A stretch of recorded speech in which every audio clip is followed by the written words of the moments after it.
ашытылған қамырдан арасына шоколад қосылып жасалынатын үлпілдек круассандар жасайтын боламыз. Дәмі өте дәмді, жұп-жұмсақ болып шығады.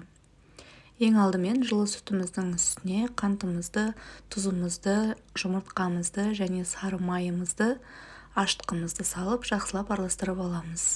Одан кейін ұнымызды салып отырып, бірінші қасықпен, одан кейін қолдың көмегімен жақсылап қолға жабыспайтын қамыр илеп 1,5 сағатқа көтерілуге қоямыз.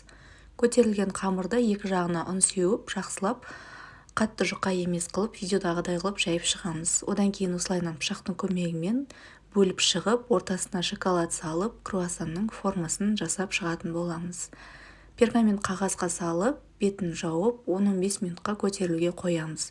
Көтерілгеннен кейін жұмыртқа жағып, қызып тұрған 180 градус пеште 15-20 минуттай пісіріп алатын боламыз.